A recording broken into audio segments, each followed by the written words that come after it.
চলো বদলে যাই, চলো বদলে যাই।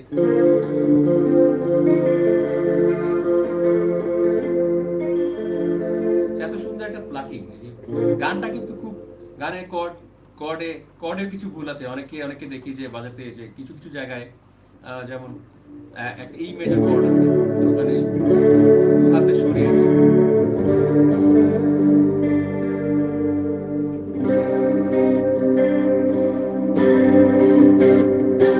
তবে গানটার যেটা হয় যে গানটা যখন কেউ কাভার করে, অনেকেই দেখছি কাভার করে যখন ড্রাম বিটটা, ড্রাম যে বিটটা দেয় ড্রামসের, ড্রাম বিটটাও কিন্তু ভুল বাজে আসলে।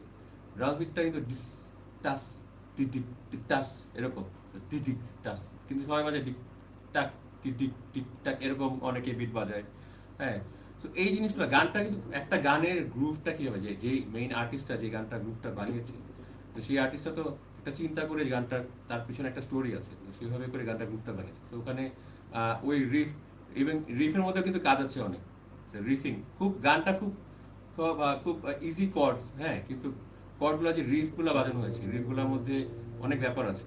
তো এই সেই একটা একটা কম্বিনেশন, মানে ড্রামসের গ্রুভটা এবং সেই সাথে যে রিফটা, তো সেই জিনিসগুলো আমরা যদি একটু শুনে, যারা কাভার করছি তারা যদি একটু শুনে একটু ওইভাবে সিমিলার ভাবে কাভার করতে পারি, তাহলে শুনতে আর ভালো লাগে। কারণ গানটাকে আমার মনে হয় যে যখন মানে হাটে মাঠে ঘাটে শুনি, কেমন জানি গানটা মনে হচ্ছে যে কোথায় জানি চলে গেছে গানটা, মানে আমরা যেটা খুব খারাপ ভাবে বলি যে খ্যাপ গান বা এরকম, যে ওই পর্যায়ে চলে গেছে, আসলে ওই পর্যায়ের গান কিন্তু না এটা।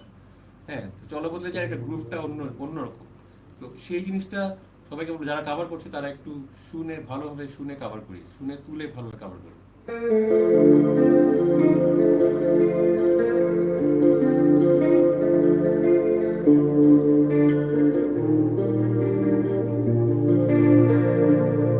এবার এখানে বাচ্চু ভাই লাইভে কিছু জিনিস অ্যাড করেছিল, এই এফ জিটা, তো এখানে হাইতে যায়। তো অনেক কিছু, এটা আবার অ্যালবামে নাই কিছু, আবার কিছু বাচ্চু ভাই, যেটা হয় যে বাচ্চু ভাইকে আমরা দেখতাম কি সবসময় যে লাইভে কিছু ডিফারেন্ট জিনিস করতো, ইন্ট্রো গুলা, তো গানগুলা আমরা যখন লাইভ কনসার্টে যেতাম এলআরবি, সব সময় কিছু কিছু গান আমরা একটু কনফিউজ যেতাম কোন গানটা শুরু হচ্ছে। তো বাচ্চু ভাই কিন্তু এটা জিনিসটা খুব পছন্দ করতো নিজেও। বাচ্চু ভাই কিন্তু অলওয়েজ এলআরবি সবসময় প্র্যাকটিসের মধ্যে থাকতো, এবং দেখা যাচ্ছে যে একটা শোর আগে হয়তো 1 উইক জ্যাম করতো, তো এই জ্যামের মধ্যে সব ইন্টারেস্টিং ইন্ট্রোগুলা রেডি প্রিপেয়ার করতো, প্রিপেয়ার করে স্টেজে নিয়ে আসতো। তখন আমাদের, উনি চাইতো, বাচ্চু ভাই চাইতো, এটা বাচ্চু ভাইয়ের একটা অভ্যাস ছিল যে সবাইকে একটু মজা করি, একটু ইন্ট্রোগুলা চেঞ্জ করে গানটা শুরু করে, সবাই ধরতে পারবে না কোন গানটা শুরু হচ্ছে। তারপরে যখন গানটা শুরু হতো আলটিমেটলি, তখন আমরা বলতাম আরে এইটা এই গানটা। হ্যাঁ, আবার এরকম হয়েছে যে আমরা কাজিনরা শো দেখতে গেছি কনসার্টে, তো বলছি দেখ এখন এই গানটা হবে শিওর, দেখিস। ও বলছে না না, এই গানটা তো এরকম লাগছে না। পরে দেখতাম যে না, পুরোপুরি ডিফারেন্ট অন্য একটা গান করতো। তো এরকম কিছু মজার জিনিস হতো লাইভে। হ্যাঁ, তো এই জন্য বলছি যে যারা যারা মানে শো দেখতে পারো নাই বা মিস করেছে বাচ্চু ভাইকে, তারা আসলে জানো না যে বাচ্চু ভাই কেমন ছিল বা এলআরবি কেমন ছিল। তো উই মিস এলআরবি, এলআরবি অন্যরকম একটা ব্যাপার ছিল, সেটা যারা দেখো না তাদের আসলে ব্যাড লাক।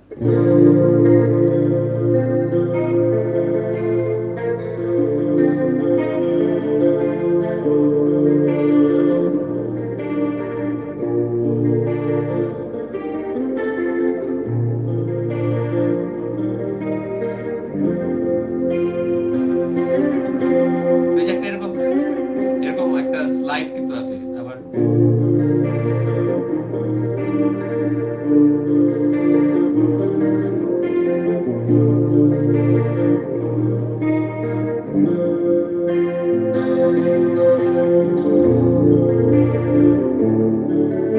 এখানে একটা, এই যে এখানে ই মেজর আছে।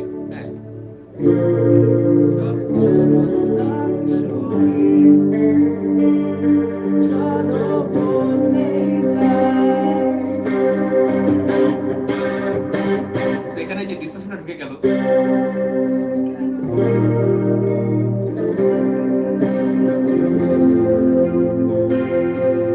আমার সবটুকু আছে তোমায়, আমার অপরাধ ছিল যতটুকু তোমার কাছে, তুমি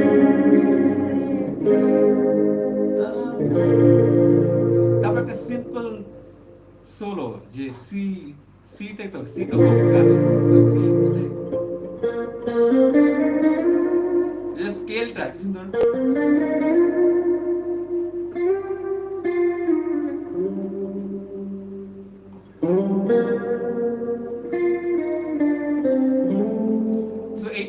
অ্যালবামে খুব সিম্পল ছিল, তারপরে বাচ্চু ভাই লাইভ একটু ডিফারেন্ট বাজাইতো।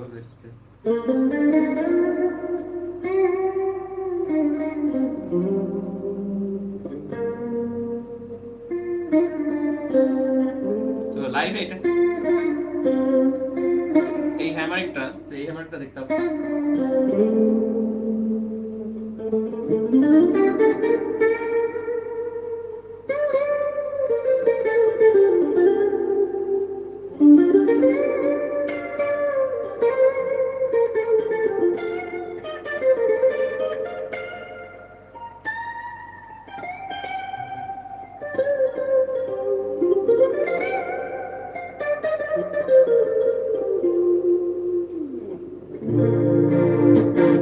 তো এরকম যেমন তো সেই তুমি নিয়ে বললাম, সেই তুমি যদি এটা একটু ডিসকাশন দেওয়া। ও আরো একটা জিনিস, যে সেই তুমিতে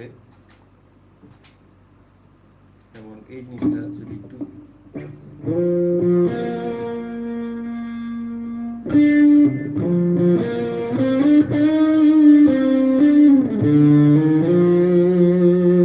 তো এই জিনিসটা এই এই যে পরে আরো যখন চেঞ্জ করতে করতে যে বাচ্চু ভাই লাইভের আরো অনেক ডিফারেন্ট ভার্সন।